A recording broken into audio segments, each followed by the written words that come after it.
Daniel 11:23. Umin hitchaberut elav yaseh mirma ve'ala ve'atzam bim'at goy.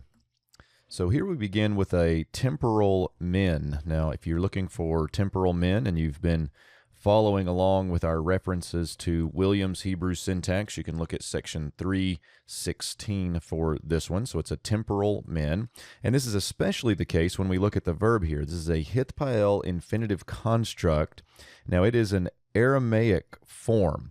Andrew Steinman comments on this and then gives some references to Gesenius and Juan Morioka, etc., to see that this is an Aramaic form. The verbal root is chavar, to befriend. And in this case, with the hitpael, it's like to befriend oneself. Well, what does it mean when you befriend oneself to somebody?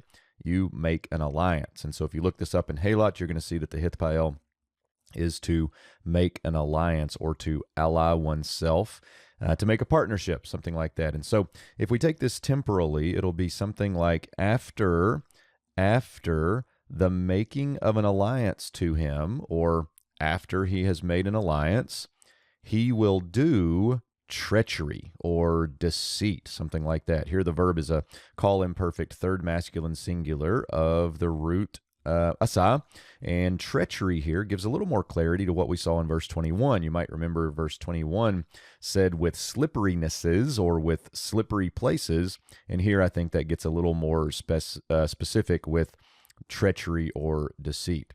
Next, we get the vekatal form, vav consecutive on the perfect third masculine singular, with another vekatal, vav consecutive on the perfect third masculine singular. Here the verbal root is Allah, and here the verbal root is atzam.